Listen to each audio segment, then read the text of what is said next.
जय हिंद दोस्तों, कैसे हैं आप सब। आज हम देवों के देव महादेव का पावन स्थल यानी कि कैलाश मानसरोवर की बात करने जा रहे हैं। अगर आप कैलाश मानसरोवर यात्रा करना चाहते हैं तो ये आप जानते हैं कि काफी दुर्लभ यात्रा होती है ये, लेकिन यात्रा वत्स के रहते आपको फिक्र करने की जरूरत नहीं है, क्योंकि आज की वीडियो में मैं आप लोग को लेके आया हूँ कैलाश मानसरोवर का भव्य यात्रा का संपूर्ण टूर गाइड, जिसमें आपको मैं बहुत सारी चीजों का वर्णन करूंगा और साथ ही साथ ये भी बताऊंगा कि कैलाश मानसरोवर यात्रा शुरू से लेके आखिरी तक में आपको किन किन चीजों का पालन करना है, कौन कौन चीजें आपको करनी है। ये सारी चीजें आज मैं आपको इस वीडियो में बताऊंगा, जो कि आपकी यात्रा को सुखद, सफल और मंगलमय बनाने की मैं पूर्ण रूप से प्रयत्न करूंगा। दोस्तों मेरे ख्याल से इस वीडियो को देखने के बाद आपको किसी और वीडियो देखने की आवश्यकता नहीं पड़ेगी, क्योंकि इस वीडियो में आपको सभी प्रकार की जानकारी मेरे द्वारा प्राप्त हो जाएगी। तो चलिए ये जान लेते हैं कि आज की वीडियो में मैं आप लोगों से किन किन बिंदु पर बात करूंगा। सबसे पहली बात तो ये कि कैलाश मानसरोवर आपको कैसे पहुंचना है, कैलाश मानसरोवर में कौन से समय पे जाना चाहिए, कैलाश मानसरोवर यात्रा जो होती है उसको संचालन कौन करवाता है, कैलाश मानसरोवर में कौन कौन व्यक्ति जा सकते हैं, और साथ ही साथ कैलाश मानसरोवर जाने के लिए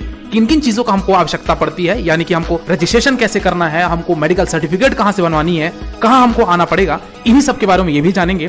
कैलाश मानसरोवर यात्रा को करने के लिए हमको कितने दिन का ट्रिप बनाना चाहिए, यात्रा के दरमियान हमको खाने पीने की तथा हमको ठहरने की क्या व्यवस्था है, और अंत में हम ये भी जानेंगे कि इस कैलाश मानसरोवर की भव्य यात्रा को करने के लिए हमको एक व्यक्ति का कुल खर्चा कितना लग जाएगा। तो दोस्तों बने रहे मेरे वीडियो में, एक एक करके सारी बातों को मैं विस्तार पूर्वक वर्णन करूंगा, जिससे आपको देवों के देव महादेव के पावन स्थल यानी कि माउंट कैलाश या कैलाश मानसरोवर की यात्रा करने के लिए काफी सहूलियत मिले और आप बिना किसी समस्या के आपको इस यात्रा का सौभाग्य प्राप्त हो। चलिए सबसे पहली बात करते हैं कि कैलाश मानसरोवर हमको कैसे पहुंचना है। जी नहीं, सबसे पहले बात हमको पहुंचने की नहीं करनी, हमको बात करनी कैलाश मानसरोवर यात्रा का अगर योजना बना रहे हैं, सबसे पहले इस चीज को जानना पड़ेगा कि आखिर ये यात्रा संचालन कौन कराता है। दोस्तों ये इंडिया गवर्नमेंट के द्वारा KMVN से टाई अप करके ये यात्रा कराई जाती है। KMVN क्या है? कुमाऊं मंडल विकास निगम। जिस तरीके से केदारनाथ की यात्रा GMVN द्वारा हैंडल किया जाता है, वहां की सारी चीजें व्यवस्था होती है, इसी तरीके से KMVN जो है कुमाऊं मंडल विकास निगम, जो कि इसके ऑफिशियल वेबसाइट KMVN में आप जाके यहाँ रजिस्ट्रेशन कर सकते हैं। तो सबसे पहला आपको करना है रजिस्ट्रेशन, जो कि आपका KMVN से टाई अप है।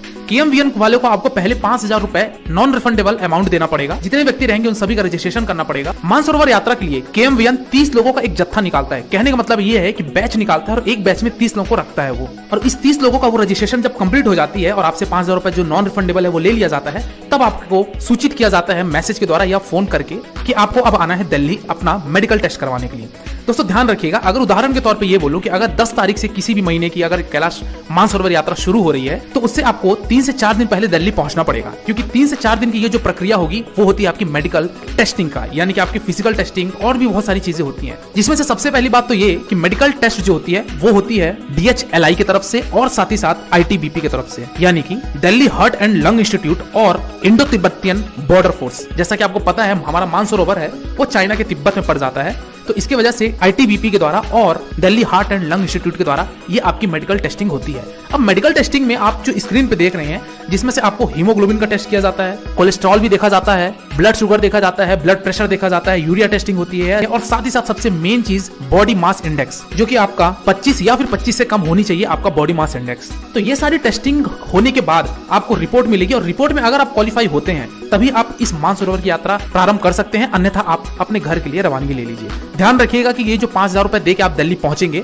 वो आपकी नॉन रिफंडेबल अमाउंट रहेगी। कुल मिला के आपको 5,000 रुपए गंवाने पड़ जाएंगे अगर आप मेडिकल टेस्टिंग में पास नहीं होते हैं तो। चलिए दोस्तों ये तो बातें थी कि मेडिकल टेस्टिंग कैसे करना है और हमको 3-4 दिन पहले दिल्ली पहुंच के ये सारी चीजें का व्यवस्था करना है। अब बात करते हैं कि कैलाश मानसरोवर यात्रा करने के लिए कौन कौन जा सकता है। दोस्तों सबसे पहली बात तो ये कि अति बुजुर्ग लोग, यानी कि जो 70 प्लस 75 प्लस हैं, वो मानसरोवर की यात्रा ना करें तो ही बेटर रहेगा। और दूसरी चीज ये कि वो मेडिकल सर्टिफिकेट में शायद डिस्क्वालीफाई भी हो जाए तो भी एक फैक्टर है। तो हमको तो फॉर्चुनेटली वो मेडिकल सर्टिफिकेट की जो टेस्टिंग होगी उसको तो हमको क्लियर करना ही है, और अगर हम अंडर 70 हैं तो हमारी चांसेस है हमारे मानसरोवर यात्रा करने के लिए, अन्यथा मैं खुद सजेशन दूंगा कि आप वो यात्रा ना करें। चलिए दोस्तों दूसरे नेसेसरी चीज की बात करते हैं, वो है आपका पासपोर्ट। यानी कि अगर आप मानसरोवर यात्रा करना चाह रहे हैं और अगर आप तिब्बत में प्रवेश कर रहे हैं तो आपको आवश्यकता पड़ेगी पासपोर्ट की, तो आप अपना पासपोर्ट भी बनवा के रख लीजिए अगर आप मानसरोवर की यात्रा करने के लिए इच्छुक हैं तो। दोस्तों यहाँ पे किसी भी तरीके का कोई वीजा की आवश्यकता नहीं है, केवल पासपोर्ट लगेगा, आपको वीजा का यहाँ पे कोई डिमांड नहीं है। चलिए दोस्तों अगली बात करते हैं कैलाश मानसरोवर यात्रा करने के लिए हमको कितने दिन लग जाते हैं। दोस्तों मैं पॉइंट टू पॉइंट आपको सभी बातें बताऊंगा। अभी ये भी बताऊंगा कि डे वाइज आपको कैसे आपको पड़ाव पार करते हुए मानसरोवर पहुंचेंगे। लेकिन अभी फिलहाल हम ये बात करते हैं कि आपको कितने दिन लग जाएंगे। दोस्तों मानसरोवर यात्रा करने के लिए आपको लगभग 25 से 30 दिन के बीच में आपकी यात्रा होगी, या फिर ये कह देना चाहिए कुल मिला के कि आप 1 महीना पकड़ के चलिए अगर आप मानसरोवर की यात्रा करना चाहते हैं तो। क्योंकि दोस्तों ये यात्रा करने के लिए आपको 55 किलोमीटर की ट्रैकिंग करके जाना है, जो कि आप लगभग 12 से 15 दिन में पहुंचेंगे और फिर वही 12 से 15 दिन में आप रिटर्न भी आएंगे। क्योंकि 55 किलोमीटर जाना और 55 किलोमीटर वापस आना, ये 55 किलोमीटर ही बस आपको चल के मानसरोवर नहीं पहुंचना है। आपको वहां मानसरोवर में, अभी मैं आगे आपको वीडियो में बताऊंगा कि 102 किलोमीटर की बस के द्वारा परिक्रमा भी होती है, जो कि कैलाश माउंट का वो परिक्रमा होता है, यानी कि कैलाश पर्वत का परिक्रमा किया जाता है। खैर अभी हम बात करते हैं अगली, जो कि है आपका खाने पीने से संबंधित और आपके ठहरने से संबंधित, कि हम 1 महीने तक यानी कि इस यात्रा में हम कहां रुकेंगे और हम अपना खाने पीने का कैसा व्यवस्था करेंगे। और साथ ही साथ अगर हमको 54 किलोमीटर की ट्रैकिंग करनी है तो हमारा सामान कहां रहेगा।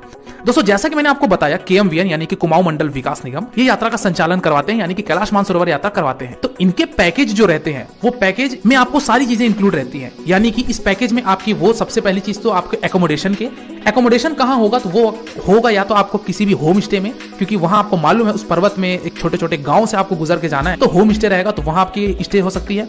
या फिर कहीं भी किसी भी स्थान पे किसी भी गांव में या फिर पर्वत के बीचों बीच में आपको तंबू लगाकर यानी कि टेंट का भी रुकने का वहां व्यवस्था दिया जाएगा। आपकी जो भी खाने पीने की व्यवस्था रहेगी वो भी KMVN के इसी पैकेज में शामिल रहता है। और आपके साथ एक गाइड रहेगा, आपके साथ एक सिक्योरिटी भी रहेगी। तो इन सब का कॉस्ट जो होता है वो आपके पैकेज में इंक्लूड होती है। साथ ही साथ आप जो बस की यात्रा करेंगे, यानी कि जो दिल्ली से लेके आप नैनीताल होते हुए अल्मोड़ा तक जाएंगे, वो बस की सफर, साथ ही साथ वो जो 102 किलोमीटर की आगे यात्रा होगी, आपको कैलाश पर्वत की परिक्रमा होगी बस से, वो सब, यानी कि अल्टीमेटली आपके ट्रांसपोर्टेशन के भी इसमें कॉस्ट इंक्लूड रहते हैं। और लास्ट आपका आता है सबसे बड़ा सवाल कि जो हम लगेज लेंगे वो लगेज हम क्या अपने साथ पीठ पे लेके चलेंगे या फिर हमारा इसका भी कुछ व्यवस्था है। तो दोस्तों जब यात्रा शुरू होगी, यात्रा शुरू होती है देश की राजधानी यानी कि दिल्ली से, और दिल्ली से यात्रा शुरू होने से पहले आपके जो सामान रहते हैं, यानी कि कुछ आपके जो कपड़े हैं, बड़े सामान है, वो एक बोरी में पैक करके सभी के 30 लोगों के जो आपका जत्था निकलेगा, जो आपका बैच निकलेगा, उन सभी के सामान को अलग से गाड़ी के द्वारा भिजवाया जाता है या वो फ्लाइट के द्वारा भिजवाया जाता है। और आप 15 किलो से ज्यादा लगेज लेके नहीं जा सकते हैं इस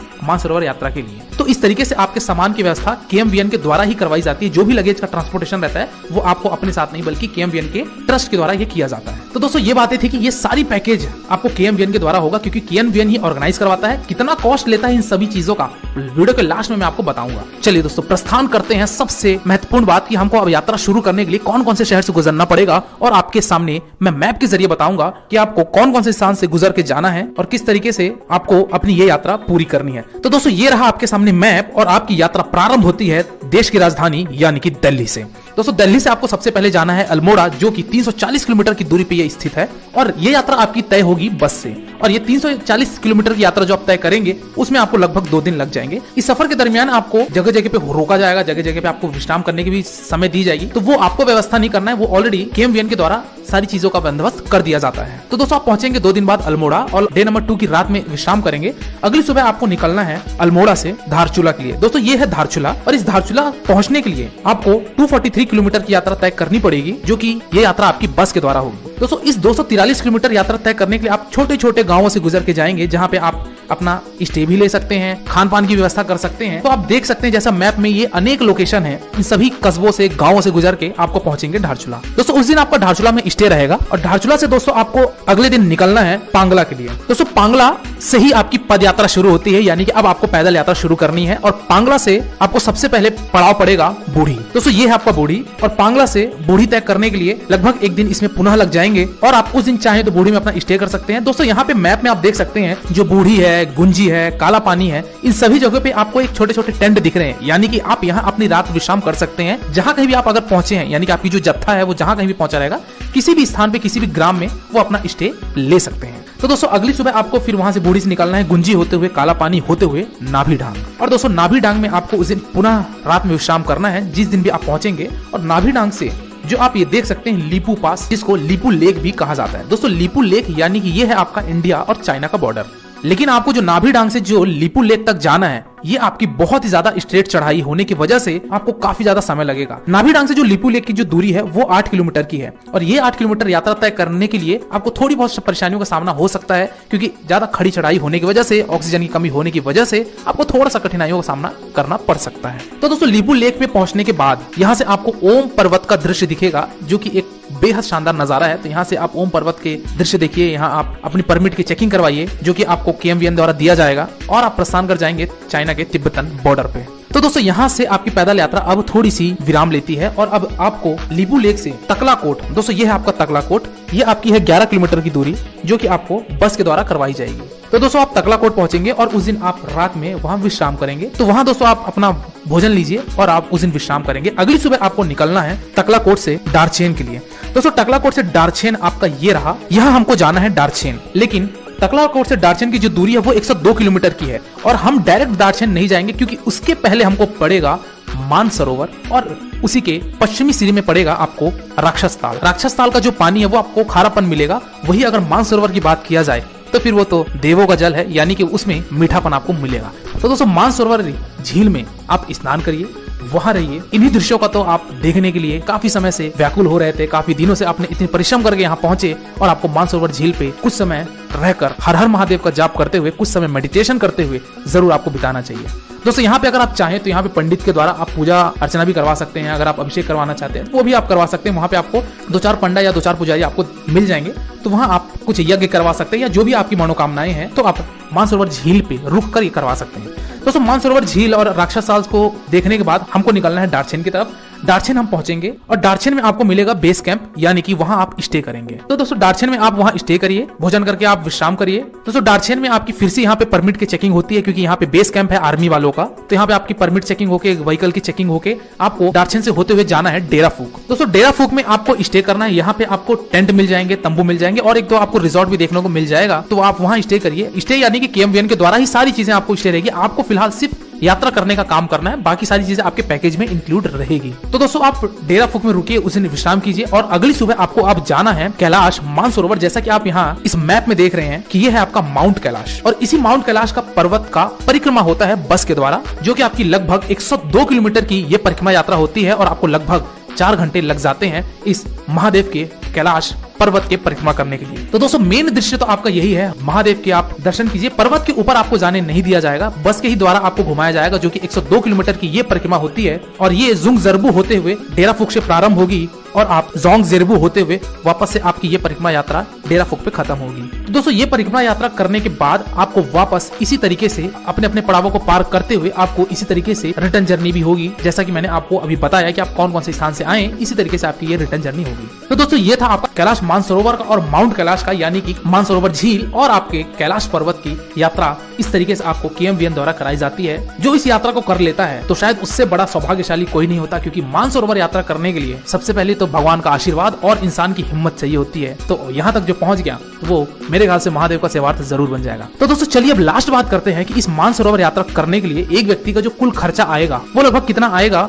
और KMVN द्वारा इस यात्रा का कुल पैकेज कितना लिया जाता है। दोस्तों जैसा कि मैंने आपको बताया शुरू से लेके आखिरी तक, यानी कि जो सबसे पहले आपने रजिस्ट्रेशन समय पे 5,000 रुपए पे किया था एक व्यक्ति का, वो वहां से लेके आपके वापस दिल्ली तक का, क्योंकि आपकी यात्रा दिल्ली से शुरू हुई थी तो दिल्ली में आपकी यात्रा समाप्त भी होगी। तो ये एक व्यक्ति का जो खर्चा आएगा वो लगभग आपका 1,40,000 रुपए से लेके 1,80,000 रुपए तक का बजट बैठेगा। दोस्तों कॉस्ट बहुत ज्यादा है क्योंकि महीने भर की ट्रिप है और साथ ही साथ KMVN के द्वारा सभी प्रकार की व्यवस्था कराई गई है, तो इसीलिए चार्ज ये ज्यादा है, जो कि एक व्यक्ति का ये चार्ज होता है। दोस्तों हालांकि कुछ राज्य सरकारों द्वारा इसकी सब्सिडी दी जाती है जो कैलाश मानसरोवर यात्रा करते हैं। सब्सिडी कहाँ से दी जाती है वो आप अपने स्टेट गवर्नमेंट के ऑफिशियल वेबसाइट में जाके, जो मानसरोवर यात्रा टूरिस्ट की जो ऑफिशियल लिंक होगी वहाँ पे जाके आप अपनी सब्सिडी के लिए अप्लाई कर सकते हैं, या तो आप वहाँ से सब्सिडी आपको प्राप्त हो जाएगी, या नहीं तो आप यात्रा करने के पश्चात आप KMVN के संगठन से आप पूछ सकते हैं कि हमको सब्सिडी कैसे प्राप्त होगी। तो दोस्तों ये था आपके कैलाश मानसरोवर का एक संपूर्ण वर्णन।